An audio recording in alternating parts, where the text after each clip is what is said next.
Hola, ¿qué tal? Es un gusto darle la bienvenida a De Cara a la Gente, Elecciones Humanas, una producción de Canal 15 de la Universidad de Costa Rica. El próximo mes de febrero se decidirá quién será la persona que ocupará la presidencia de la República de Costa Rica y por ello la ciudadanía tiene que tener todas las herramientas necesarias para tomar decisiones informadas. Por eso el Canal 15 de la Universidad de Costa Rica abre este espacio para que los candidatos y candidata a la presidencia de la República le respondan de cara a la gente, a las organizaciones sociales, a la gente que trabaja de manera organizada día a día aquí en Costa Rica. Mi nombre es María Fernanda Jiménez, soy periodista y productora de acá, de Canal UCR, y bueno, saludo a Javier Córdoba que nos acompaña. Muchas gracias, María Fernanda. Como ya lo hemos comentado en otros capítulos de esta serie, hace algunos meses realizamos un sorteo en el que se convocó a los 15 partidos que se inscribieron en este proceso electoral para definir la participación de cada candidato en cada uno de los programas. Y bueno, la metodología que seguiremos en esta ocasión, ustedes van a escuchar la pregunta de una persona representante de organización civil, de comunidades, y tienen 2 minutos para responderle. Nosotros podremos intervenir en algún momento de la respuesta de ustedes y podemos conversar un poco sobre los temas que tienen que ver, en este caso, con derechos humanos, con el ejercicio pleno de derechos humanos, que es el tema central de esta serie. Así es, y hoy nos dan la cara aquí en esta producción Carlos Alvarado del Partido Acción Ciudadana, también nos acompaña Edgardo Araya del Partido Frente Amplio y Rodolfo Hernández del Partido Republicano Social Cristiano. En este caso, todos los candidatos que fueron convocados a partir del sorteo público que realizamos, nos dieron el sí para participar aquí, así que no hubo que hacer ninguna modificación. Tal cual el orden dispuso de este cuarto programa, aquí están los 3 candidatos que pactaron como una de sus prioridades en agenda responderle a las organizaciones de la sociedad civil. Cosa que les agradecemos mucho aquí en Canal UCR, que vengan, estén con nosotros acá y le den la cara a la gente. Bueno, y una vez que podamos ver la pregunta acá, le vamos a dar la palabra a uno de los candidatos presentes y en el siguiente bloque alternamos según cada uno de estos videos que vamos a ver para que sea diferente la persona que inicie con la respuesta en cada uno de estos videos. Y bueno, precisamente le vamos a dar la palabra a Mar Fournier.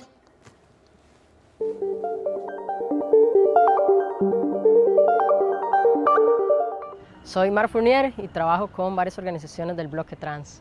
Y la pregunta que tenemos es, tomando en cuenta que la expectativa de vida de las personas trans en nuestra región es 35 años y que esto se debe a múltiples factores como la falta de reconocimiento de las identidades, la falta de acceso al derecho al nombre, la exclusión del sistema educativo, la falta de oportunidades laborales y de vivienda, las múltiples barreras que hay para acceso a la salud y la violencia que se sufre en la calle y en las instituciones públicas, buena parte a manos de oficiales de la fuerza pública. Quisiéramos saber qué medidas proponen para atender esta grave situación. ¿Qué le responde don Carlos Alvarado a Mar Fournier? Bueno, un saludo a quienes nos ven y a quienes nos acompañan en este panel. En efecto, hay toda una problemática de discriminación en materia de derechos humanos para la población trans. Hay medidas concretas que se pueden llevar adelante. Yo creo que vale la pena también explicar por qué es importante. La población trans mayoritariamente es expulsada o sale de sus hogares todavía en la edad de la adolescencia, lo que los hace perder a esta población la parte secundaria de la educación, lo que los hace que su empleabilidad sea muy baja por su nivel educativo y por la exclusión que se vive, y en efecto genera muchísimos círculos de discriminación y exclusión. Hay que trabajarlos de manera directa. ¿Cómo? Hay que trabajar el curso de capacitación para la fuerza pública, como lo está haciendo actualmente Transvida, esta organización.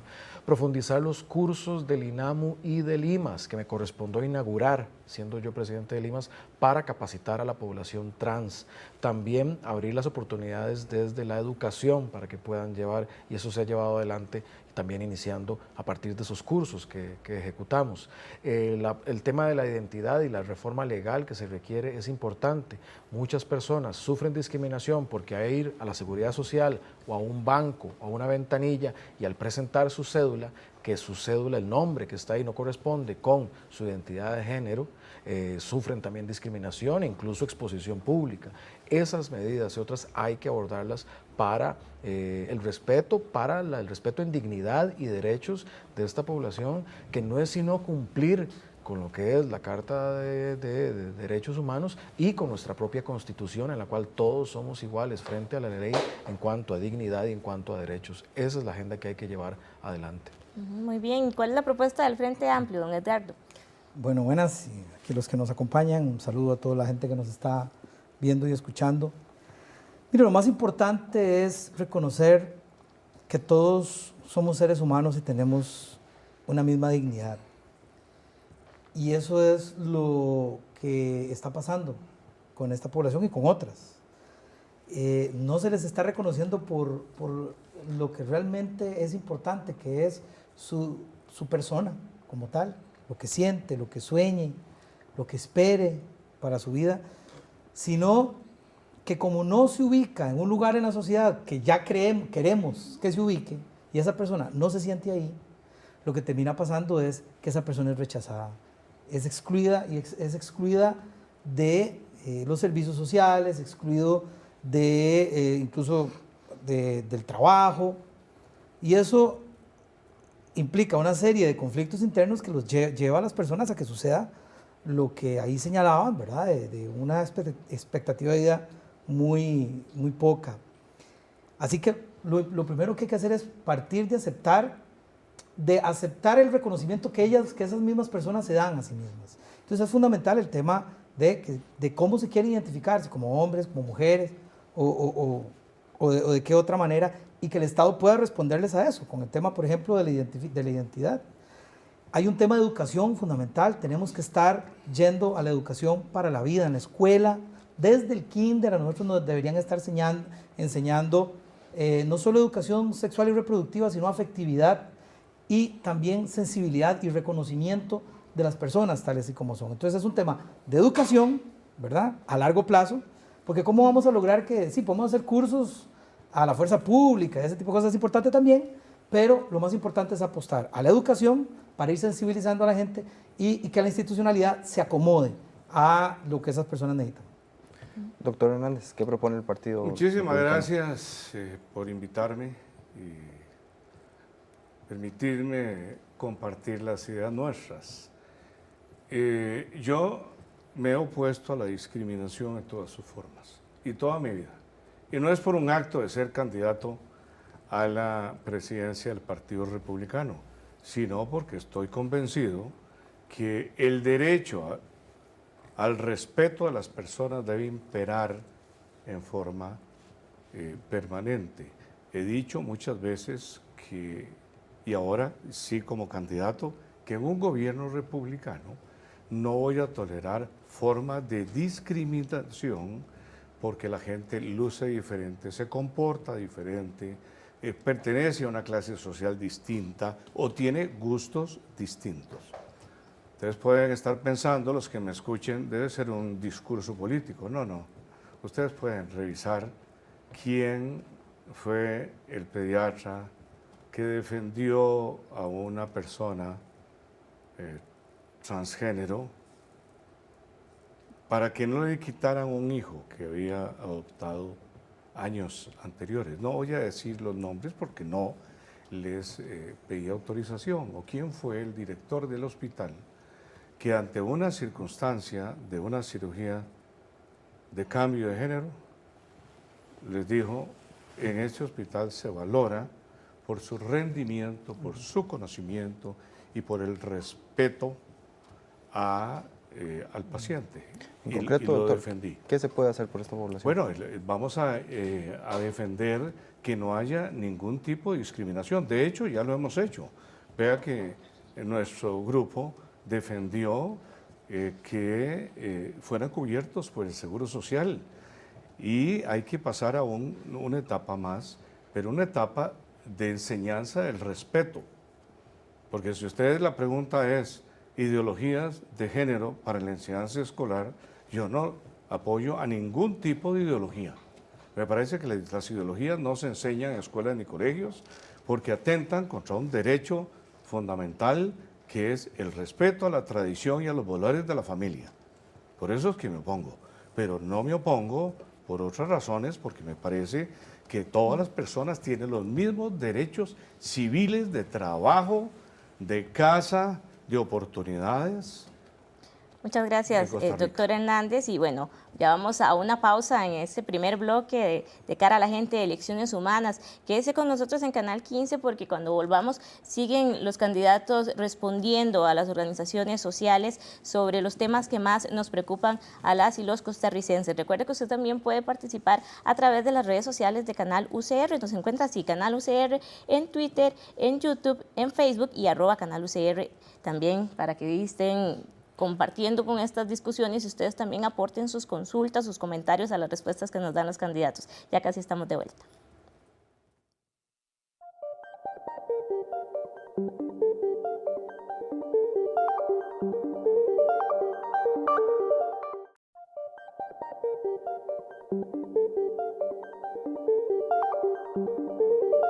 Estamos de vuelta con De cara a la gente, Elecciones Humanas, un espacio del canal UCR para que usted pueda conocer las propuestas de los candidatos a la presidencia de la República en este proceso electoral, enfocados en los temas de derechos humanos. Y para esto vamos a ver ahora la pregunta que nos formula Larisa Arroyo.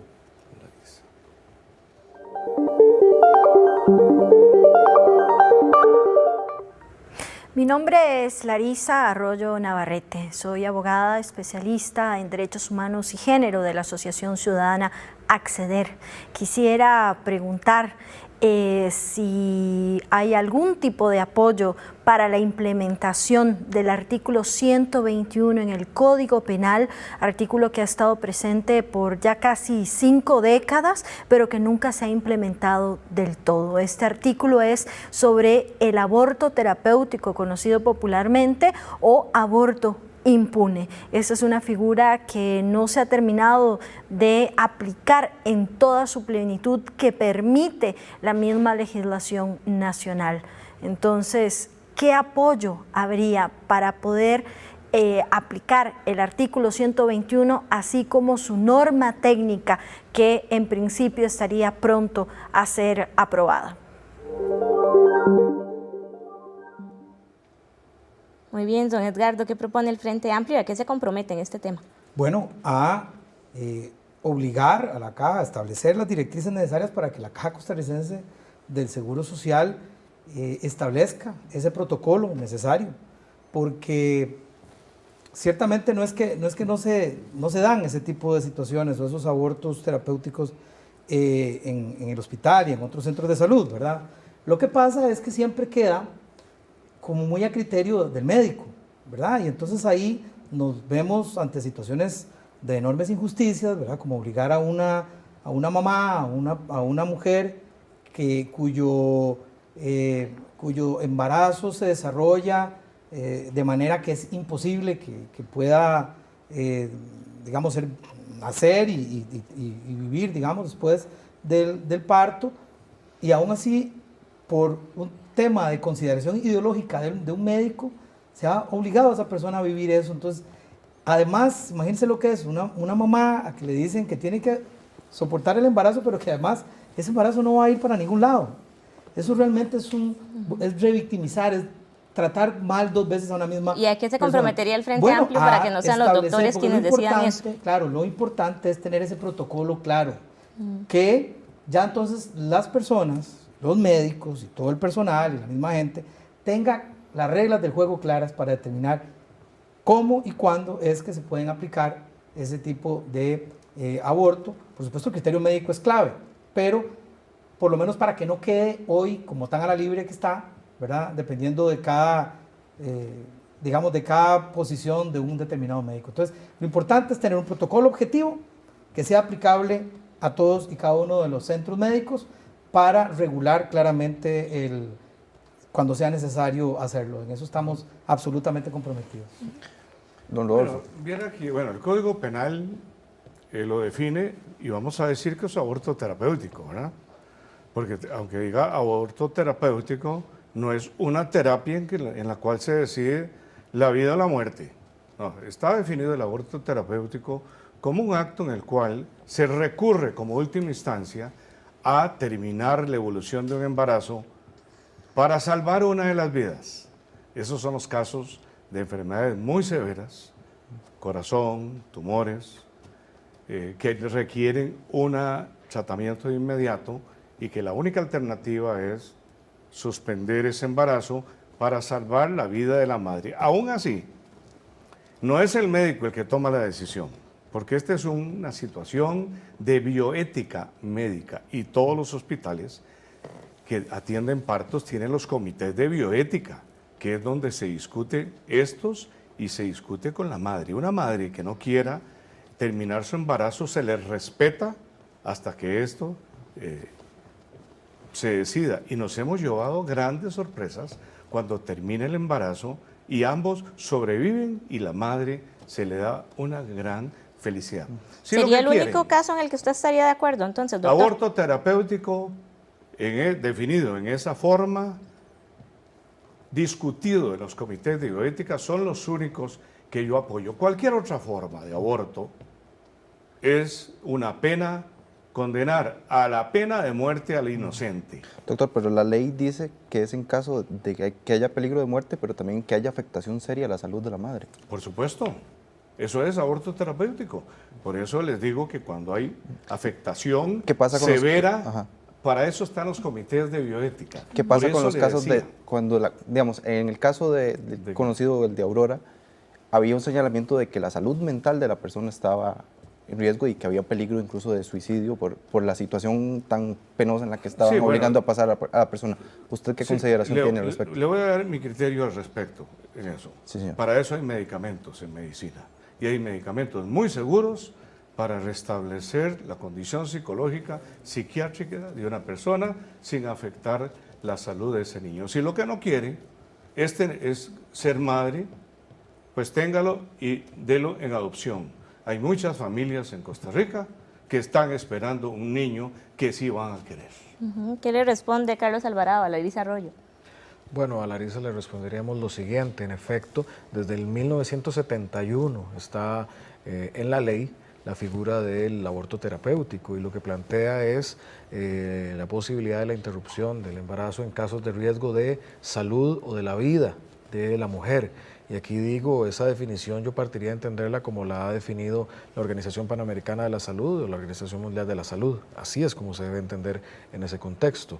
Eso está en la ley desde hace 1971, pero no se ha procedido a hacer los protocolos ciertos para implementar lo que está en la ley. Y eso ha dejado un vacío que ha dejado en indefensión principalmente a las mujeres. ¿Usted coincide entonces en que el protocolo de cómo aplicarlo es la medida que ustedes plantean? Hay que hacer cumplir la ley, es decir, hay que establecer el protocolo con el cual se cumple con lo que ya hoy está en la ley. ¿Y otras formas de aborto las apoyaría o solo ese caso?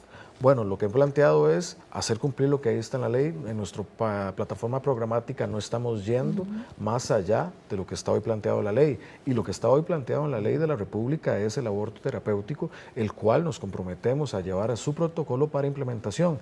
Muy importante decir, aquí quien decide con los criterios tanto experto, técnico e interdisciplinario es la mujer, partiendo de lo que se presenta en esa situación. No es ni el Estado, ni la parte médica, ni otra parte. Es esa, que es la mujer quien toma la decisión de manera informada. Y si es una menor de edad, también es con su grupo de apoyo más inmediato. Creo que eso es algo importante y algo, yo hago énfasis en un tema, está en la ley. Y como costarricenses tenemos que hacer cumplir en eso la ley. Muy bien. Muchas gracias, don Carlos. Vamos a hacer la segunda pausa de este programa. Quédese aquí con nosotros en De Cara a la Gente, Elecciones Humanas. Permanezca con Canal UCR.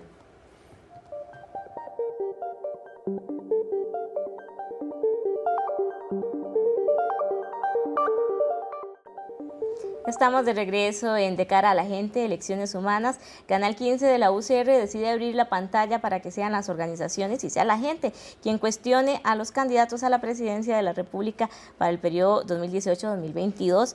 Y hoy pues estamos ya compartiendo con 3 de ellos para que nos cuenten cuáles son sus propuestas ante estas preocupaciones y necesidades, Javier. En este programa le dimos la palabra a la gente y ahora vamos a escuchar la pregunta de Olmedo Castro.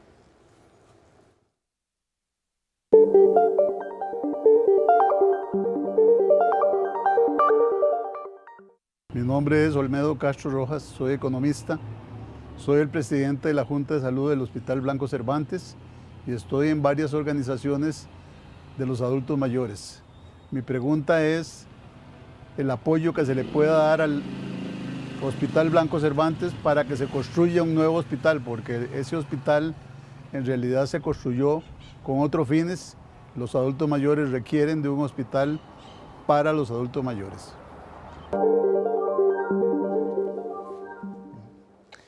En este bloque nos inicia respondiendo el doctor Rodolfo Hernández. Muchísimas gracias a don Olmedo por su preocupación. Aquí hay dos áreas de la pirámide poblacional que han estado siempre en abandono. Los niños porque no votan y el adulto mayor porque en teoría ya no aportan con su trabajo a la comunidad. Ese es el gran problema.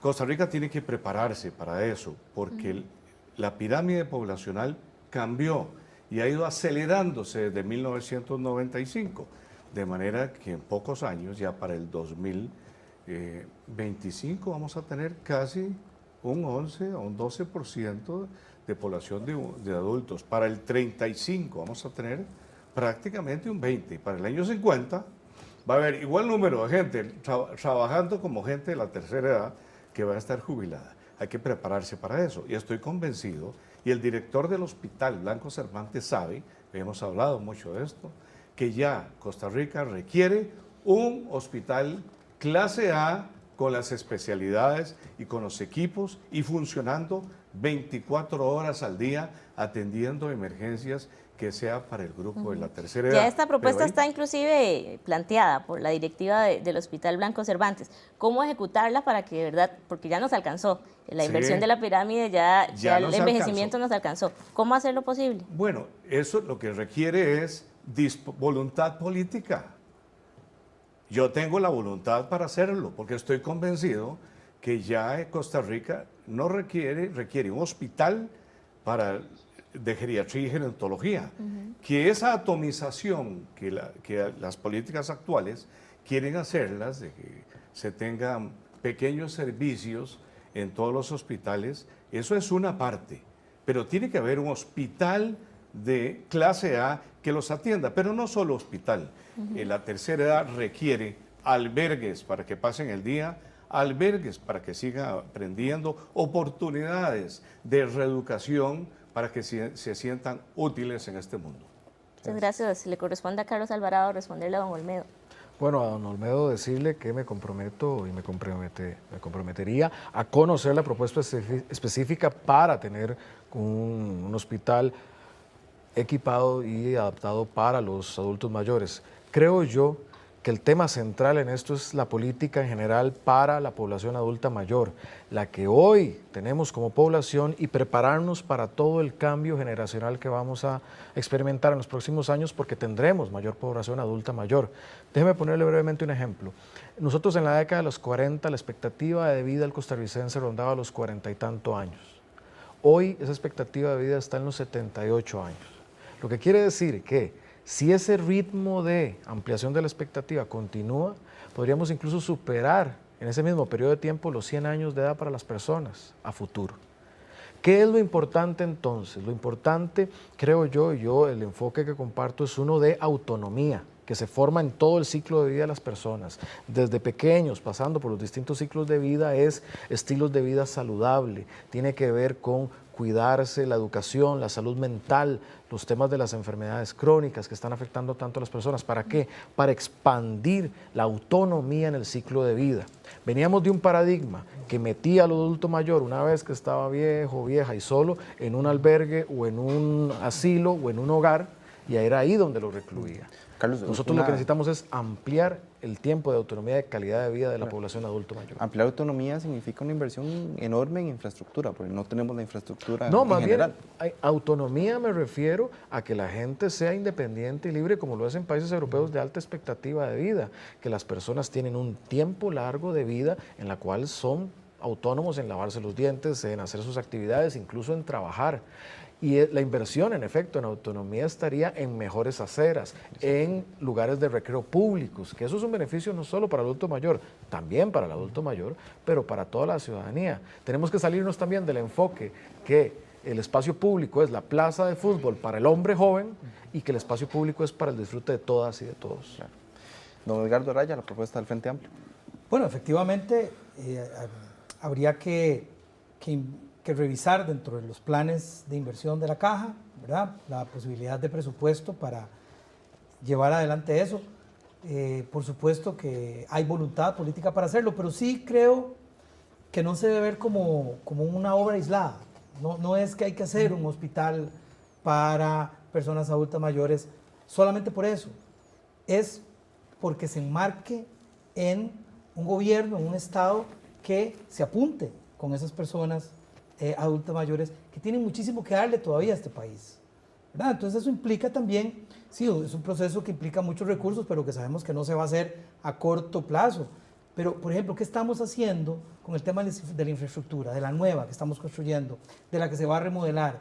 ¿Qué se está haciendo para ajustar el transporte público para que se adapte a las necesidades de las personas adultas mayores, con el tema de rampas que puedan subir, que puedan bajar, el tema de sillas de ruedas, que también tiene que ver con el tema de discapacidad?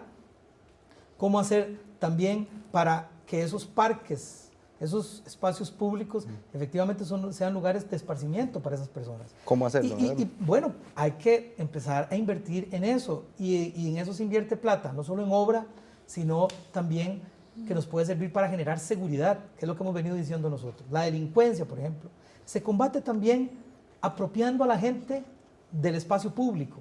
Ese espacio público sí se invierte a través de las municipalidades, del Ministerio de Cultura, del Ministerio de Deportes, por ejemplo, el tema de los parques lineales frente a los ríos, que se construyan de manera que se permita que personas que tengan problemas de movilidad puedan ingresar y salir. Estamos garantizándole a esas personas calidad de vida. Entonces, no es solo el hospital, es importantísimo el hospital, pero eso va más allá, ¿verdad? Es como darles calidad de vida, cómo lograr efectivamente que haya lugares donde, si no pueden vivir con su familia por distintas razones, haya lugares donde puedan estar con gente de su misma edad y que puedan compartir. Pero todo eso es a través de política pública que no se consigue de 4 a 8, digamos, a corto plazo. Hay que empezar a hacerlo ya, precisamente para que cuando nos alcance eso que estamos viendo, ya estemos listos, ¿verdad? Por ejemplo, el sistema, y con esto termino, sistema financiero para la vivienda. Hay que hacer que la plata, que las construcciones que se hacen con bono de vivienda, por ejemplo, tengan esas casas ajustadas, previstas para personas con problemas de movilidad, por ejemplo, para que puedan adaptarse a las personas al envejecimiento en ese momento. Estamos en De Cara a la Gente, vamos a hacer una pausa y al regresar continúan Carlos Alvarado, Edgardo Araya y don Rodolfo Hernández con nosotros.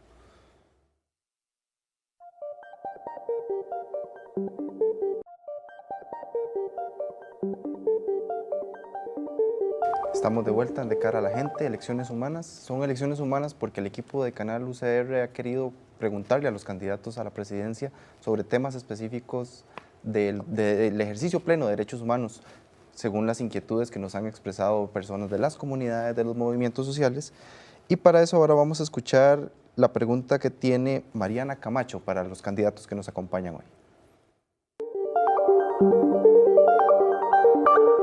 Hola, mi nombre es Mariana Camacho Cordero y como joven con discapacidad quisiera saber cuáles son sus acciones para promover la inclusión educativa y el empleo para las personas jóvenes con discapacidad.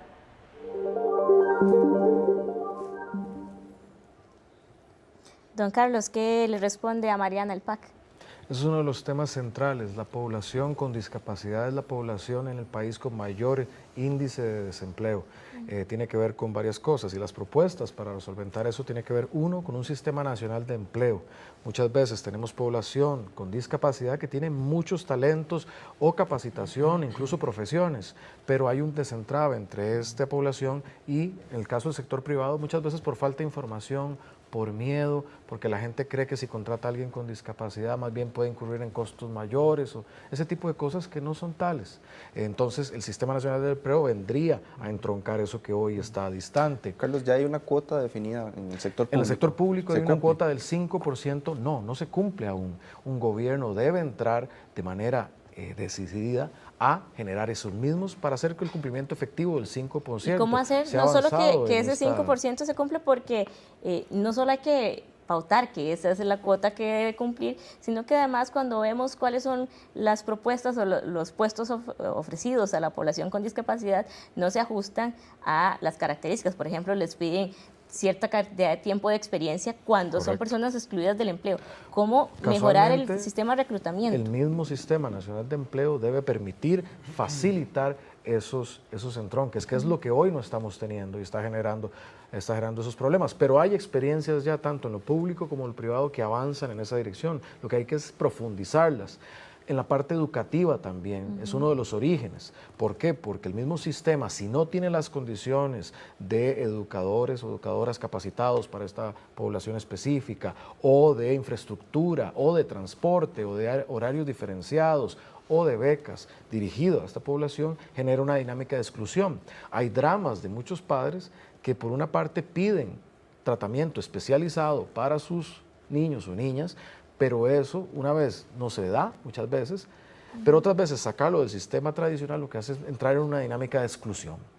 Necesitamos que los sistemas educativos como los tenemos permitan la inclusión de las personas con discapacidad y que puedan llevar los niveles educativos para luego la inclusión laboral también, y eso va en otras dimensiones. Un último punto, inclusive en la educación sexual también, que es una de las materias pendientes para esta población.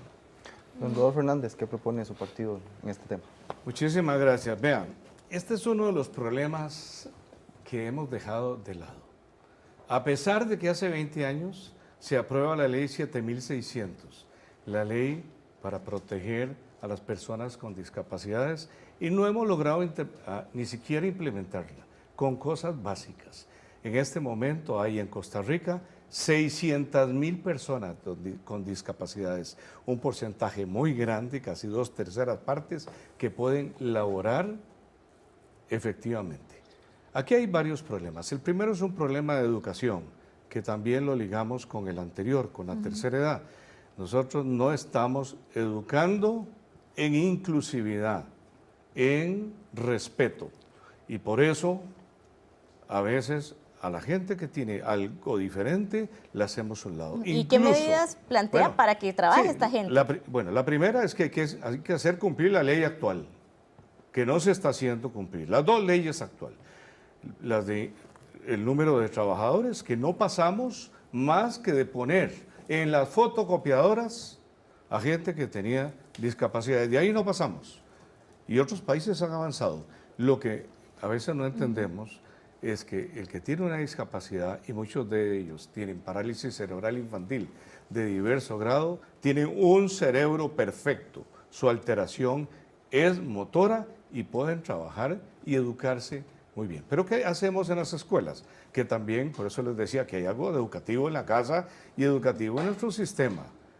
Llega alguien con una necesidad especial y lo primero que le dice es readecuación curricular, y después la mandan a una aula diferenciada. Doble castigo para cerebros, en su mayoría normales, que los hacemos sentirse inferiores. Nuestro sistema educativo, lo que estamos planteando es que debe haber, en primer lugar, vamos a empujar por construir una nueva escuela y colegio neuropsiquiátrico. En segundo lugar, que no se vea ese problema, sino que las maestras deben ser entrenadas, porque no es la misma maestra o el mismo profesor para educación corriente el que debe enseñarle a estos niños.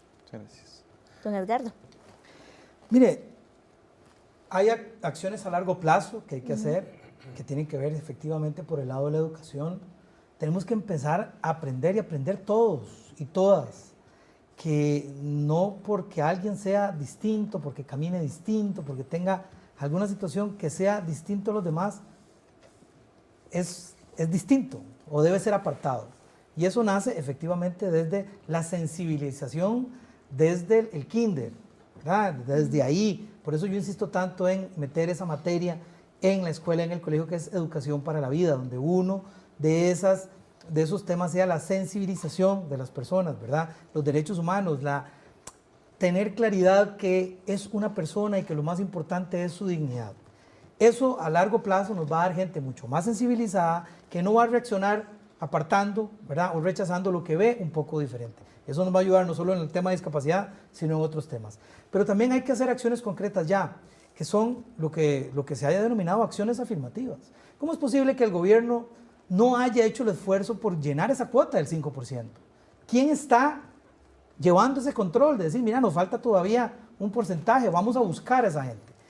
Desde el lado privado, creo que el Estado tiene que reconocer, hay empresas que están haciendo, empresas privadas que están haciendo esfuerzos para contratar personas con algún grado de discapacidad. Bueno, hay que reconocerlo. Tal vez ahorita, desde el punto de vista fiscal, no sea posible hacerles un reconocimiento, pero hay otras maneras de hacerles un reconocimiento, ¿verdad? De que esas empresas se sientan de alguna manera bien apuntadas, digamos, y que se le faciliten trámites, en fin. ¿Y cuáles serían esos estímulos al sector privado? Bueno, por eso, lo mejor sería en un país que tenga estabilidad fiscal, que eso hablaremos en otro momento, pues, obviamente con el problema del un millón de millones de colones por año que quiera buscar, es difícil decirle a una empresa, si usted me contrata a una determinada cantidad de personas con discapacidad, yo le voy a hacer un rebajito, digamos, en el impuesto de renta o en ventas. Eso es difícil hacerlo en tema fiscal. Pero sí se pueden, por ejemplo, plantear reconocimientos, ¿verdad? Un sello específico, ¿verdad? Entonces a usted va a tener, por ejemplo, facilidades de contratar con el Estado, algún otro tipo de facilidades que se le reconozca el esfuerzo que se ha hecho, ¿verdad? Perfecto, don Gerardo, muchas gracias. Estamos en De Cara a la Gente, una propuesta televisiva que pretende darle a la gente la posibilidad de preguntar a los candidatos a la presidencia sobre temas de derechos humanos. Quédese con nosotros, ya regresamos.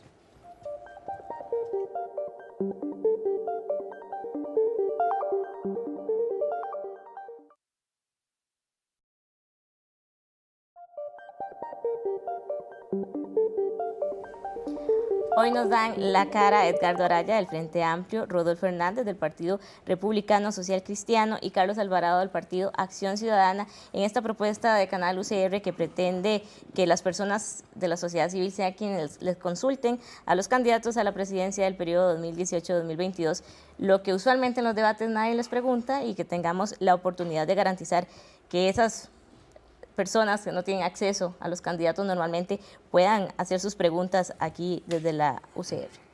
Y ahora pues iremos a conocer una nueva pregunta de la sociedad civil. Se trata de José Valdelomar.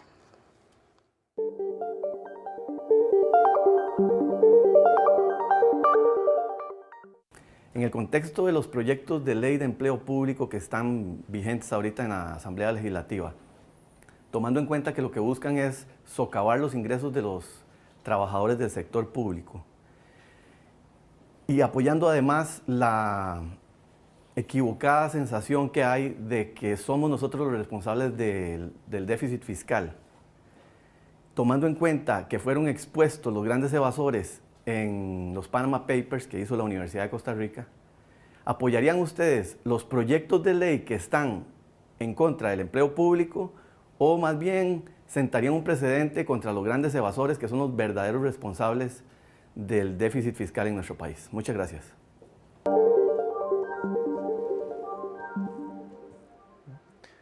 Le corresponde a don Edgardo Araya responderle a José Valdelomar.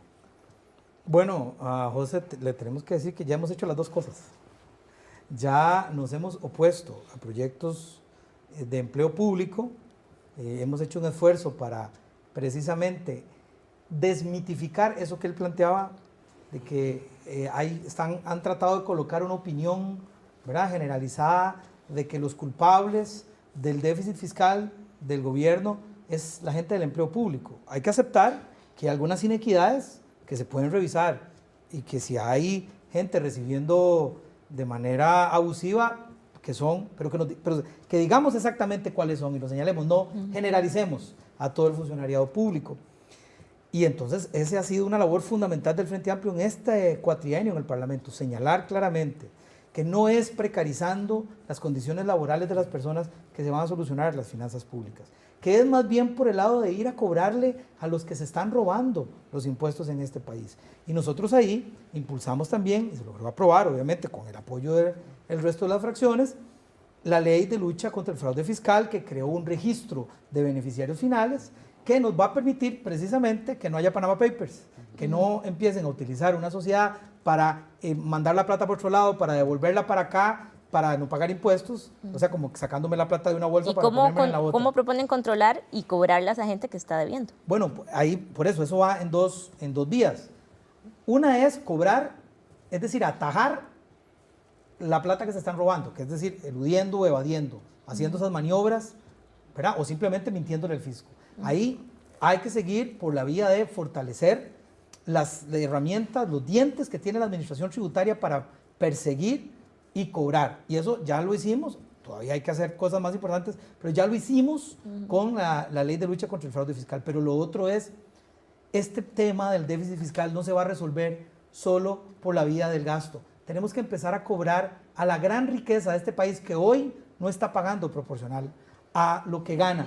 Y ahí estamos hablando de que en el tema de renta, por ejemplo, se tienen que gravar las grandes ganancias de capital y los tramos más altos o los ingresos más altos que contribuyan proporcionalmente para que el rico pague como rico y el pobre pague como pobre. Don Rodolfo.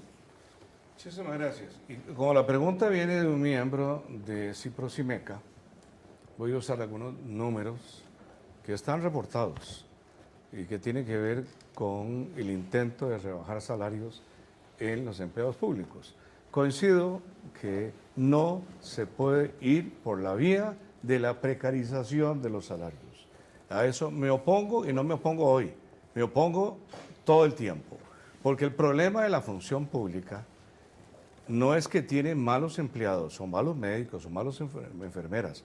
No, la mayoría de la gente muy buena, pero que ya hay que proceder a una rendición de cuentas de todos. Hay que valorar por rendimiento, por producción y por satisfacción al cliente, a las instituciones públicas y a los empleados públicos, de manera que esas distorsiones que a veces se ven y que son los mismos empleados públicos los que dicen que yo que me esfuerzo me dan lo mismo que el que no se esfuerza, irlos aclarando a través del tiempo. Eso es lo primero. Lo segundo, rebajar salarios, si CIPROSIMECA tiene los datos, en la Caja Costarricense para mejorar la estabilidad representa menos del 2% del presupuesto total. ¿Qué es lo que hay que hacer? Hay que recoger bien los impuestos. Hay una evasión de impuestos que sobrepasa el 8%. ¿Cómo se hace ¿Cómo eso? recaudarlos? Claro, ¿cómo recaudarlos? Costa Rica necesita diseñar a golpe de tambor, y eso se puede hacer rápido, en el primer año de gobierno, un sistema ágil, sencillo y eficiente de recaudación de impuestos, que requiere ventanillas únicas para todo, hasta para los trámites, para tener las cosas claras, y un sistema informatizado entre todas las instituciones de Costa Rica, públicas y privadas, con controles cruzados con Hacienda, y evitamos esta enfermedad que es la evasión de impuestos. Don Carlos Alvarado, ¿qué le dice el PAC a José? Yo diría tres cosas fundamentales. Uno, los proyectos de empleo público como están presentados hoy no resuelven ningún problema. No resuelven el déficit fiscal, aunque son proyectos fiscalistas, no resuelven la eficiencia del sector público. Entonces, por eso, de mi parte y con mi fracción y con mi gobierno no contarán el respaldo. Pero, ¿qué es lo que sí hay que hacer? Uno, sí necesitamos mejorar o continuar la mejora en la recaudación. En el último año de administración del PAC creció 13% la recaudación, es decir, se ha aumentado y se ha mejorado en eso y hay que ir más allá. Dos, tenemos que trabajar en la eficiencia del empleo público y ese es ahí donde hay que poner el énfasis de una reforma. En Costa Rica tenemos 14 regímenes de empleo público, disparidad salarial y no tenemos ni eficiencia en el servicio civil, que hay que reformarlo, ni tenemos evaluación por desempeño por resultados de lo público. A ese modelo hay que dirigirse y ahí es donde tiene que ir la reforma, a que esos impuestos que pagamos en servicios públicos los recibamos con mayor retorno de inversión, con mejores calles, mejor educación, mejor salud. Ahí es donde hay que poner el acento en esta materia. Entonces, no apoyaría esos proyectos tal cuales están ahí. 2, recaudar mejor los impuestos actuales y hacer la reforma fiscal que tenemos que hacer como país porque hay que hacerla. Y 3, sí impulsar una reforma, pero para la eficiencia de lo público, no con una vocación fiscalista, sino con una vocación de eficiencia y de mayor desempeño y mejor desempeño. Muy bien, bueno, sin duda el tema de la evasión fiscal es crucial en la próxima administración y agradecemos las respuestas a los candidatos que nos acompañan hoy. Vamos a nuestra última pausa y luego estaremos de regreso con más preguntas de las organizaciones y movimientos sociales para que las personas que aspiran a la presidencia de la República respondan de cara a la gente. Ya regresamos.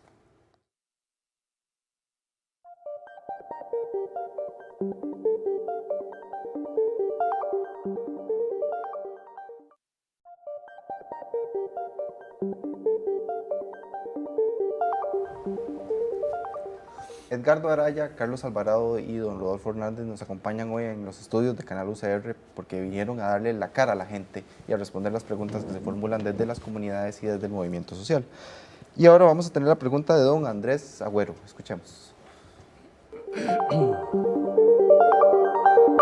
Mi nombre es Andrés Agüero, coordinador deportivo del Comité Cantonal de Deportes y Recreación de Santa Ana.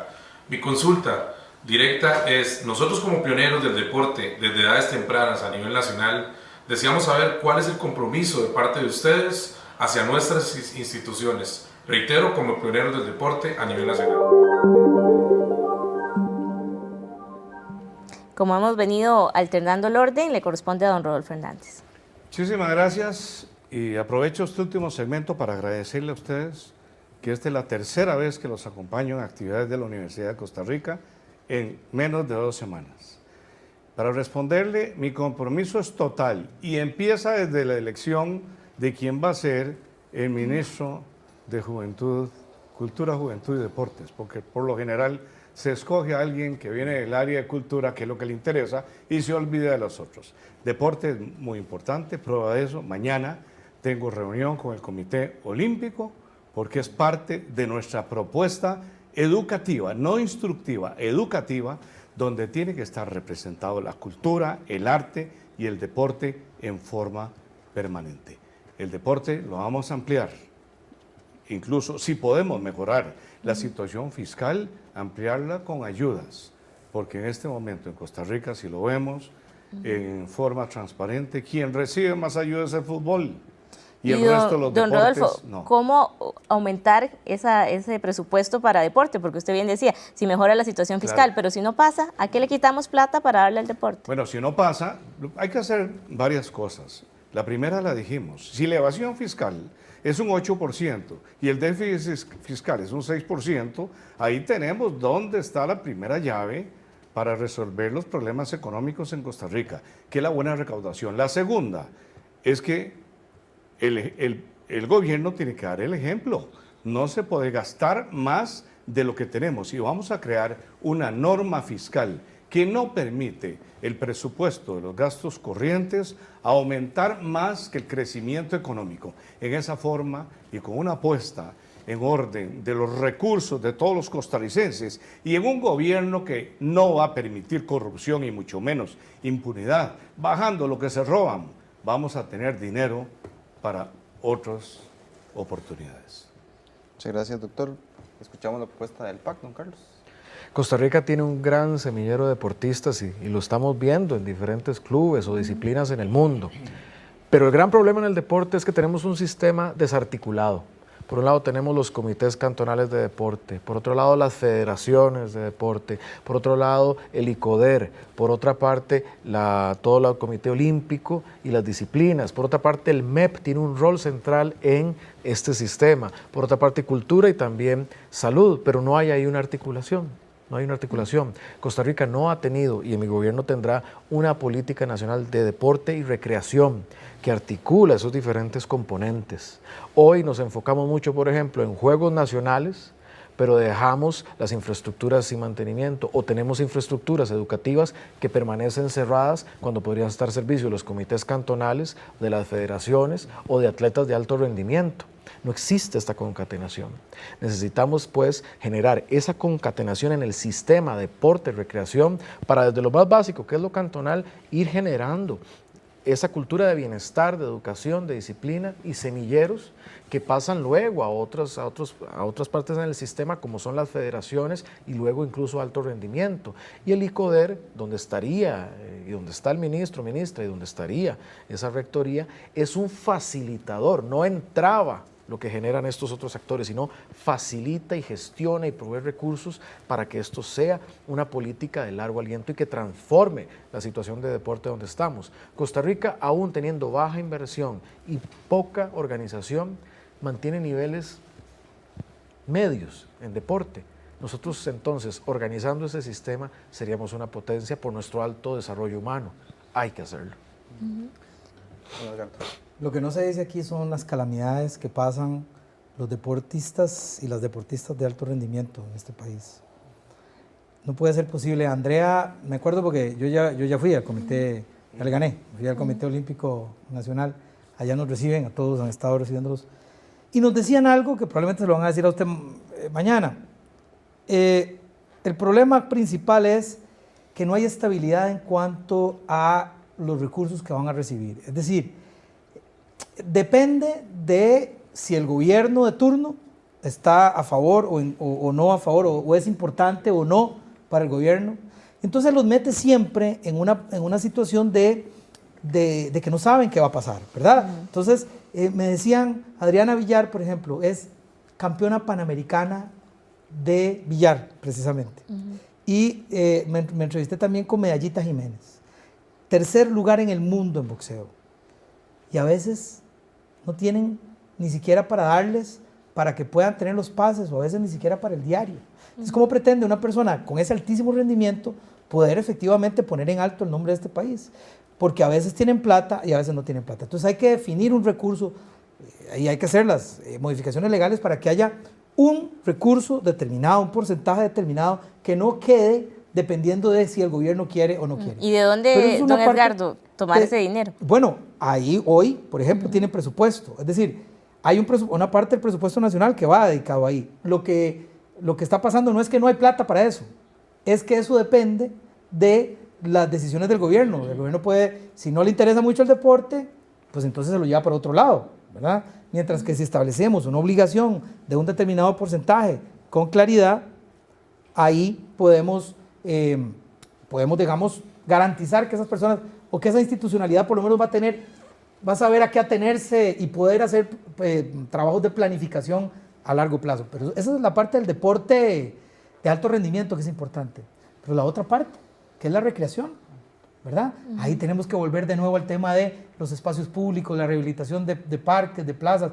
Hay presupuesto en las municipalidades que pueden trabajar, se puede trabajar para eso, con los comités cantonales de deporte, que a veces utilizan la plata solo para compras de uniformes y otras cosas. Entonces creo que es una cuestión de que haya una política pública definida a que vamos a impulsar el deporte y la recreación, con un tema incluso de mejorar nuestra calidad de vida mental y de salud, ¿verdad? En general. Bueno, le agradecemos muchísimo a los tres candidatos que nos acompañaron en este último capítulo de la miniserie de Cara a la Gente, Elecciones Humanas. Concluimos con mucha satisfacción de darle espacio en la televisión y directamente ese contacto con los candidatos a las organizaciones de la sociedad civil. Recuerden que, bueno, el proceso electoral continúa de aquí a febrero y queremos que ustedes participen activamente en los espacios en redes sociales del canal UCR, YouTube, Facebook e Instagram, Canal UCR y @Canal UCR en Twitter. Convocamos de una vez a los candidatos para que también sigan dando respuestas a las consultas que nuestros seguidores en redes sociales tienen para ustedes, y ahí seguiremos llevándole la pista a los candidatos a esta presidencia. Agradecerle también a instancias, bueno, en mi caso al Semanario Universidad, que me permite estar acá conduciendo este programa, a la Universidad Estatal Instancia, a las radioemisoras de la Universidad de Costa Rica, felicitar y agradecer al equipo de producción de Canal UCR por esta propuesta que pone a los candidatos a la presidencia de cara a la gente y sus inquietudes. Y a ustedes tres agradecerles nuevamente por su presencia acá con nosotros. Muchas gracias. Seguimos con más de la programación de Canal UCR, donde hacemos televisión con sentido.